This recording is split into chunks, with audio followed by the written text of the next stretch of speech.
नमस्कार प्रिय विद्यार्थी भाइ बहिनीहरू, म खगेन्द्र घरती मगर आज तपाईँहरूका लागि कक्षा 10 को विज्ञान तथा प्रविधि विषय अन्तर्गत पर्ने इकाइ 1 को महत्त्वपूर्ण विषय चर अर्थात् भेरिएबलको बारेमा छोटो तर महत्त्वपूर्ण जानकारी लिएर उपस्थित भएको छु। ध्यान दिएर सुन्नुहोला है त। सबैभन्दा पहिले चर अर्थात् भेरिएबल भनेको के हो त?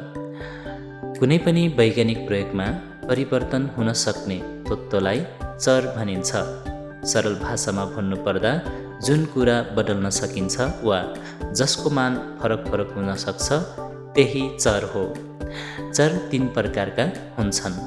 पहिलो हो स्वतन्त्र चर अर्थात् इन्डिपेन्डेन्ट भेरिएबल। यो त्यस्तो चर हो जसलाई अनुसन्धानकर्ताले आफै परिवर्तन गर्न सक्दछ।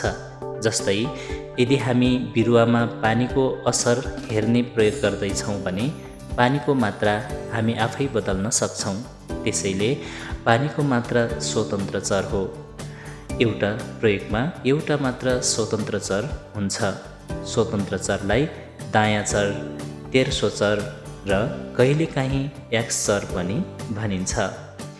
त्यस्तै दोस्रो नम्बरमा रहेको छ आश्रित चर अर्थात् डिपेन्डेन्ट भेरिएबल। यो त्यस्तो चर हो जसको परिणाम स्वतन्त्र चरमा निर्भर हुन्छ। अघिको उदाहरणमै बिरुवाको उचाइ पानीको मात्रामा निर्भर हुन्छ। त्यसैले बिरुवाको उचाइ आश्रित चर हो। एउटा प्रयोगमा एउटा मात्र आश्रित चर हुन्छ। आश्रित चरलाई बायाँ चर, ठाडो चर र कहिलेकाहीँ वाइ चर पनि भनिन्छ। अब तेस्रो नम्बरमा रहेको छ नियन्त्रित चर अर्थात् कन्ट्रोल भेरिएबल। यो त्यस्तो चर हो जसलाई हामी प्रयोगभरि मान परिवर्तन नगरी उस्तै राख्दछौँ। जस्तै अघिकै उदाहरणमा एउटै प्रकारको बिरुवा, एउटै माटो र एउटै प्रकाशको मात्रा यी सबै नियन्त्रित चर हुन्। त्यसैले यदि हामी पानीले बिरुवाको वृद्धिमा कस्तो असर पार्दछ भन्ने प्रयोग गरियो भने पानीको मात्रा स्वतन्त्र चर हो, किनभने यसलाई हामी आफ्नो इच्छा र आवश्यकता अनुसार घटबढ गर्न सक्छौँ। त्यस्तै बिरुवाको उचाइ आश्रित चर हो, किनभने बिरुवामा राखिएको पानीको मात्रा अनुसार बिरुवाको उचाइ घटबढ हुने गर्दछ।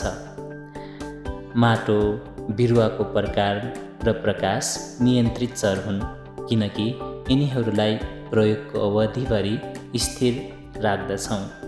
यसरी चरहरू प्रयोगलाई सही र विश्वसनीय बनाउन अत्यन्त महत्त्वपूर्ण हुन्छन्। प्रिय विद्यार्थी भाइ बहिनीहरू, आजलाई यति नै। फेरि अर्को नयाँ विषयवस्तुसँगै भेटौँला है त। नमस्कार।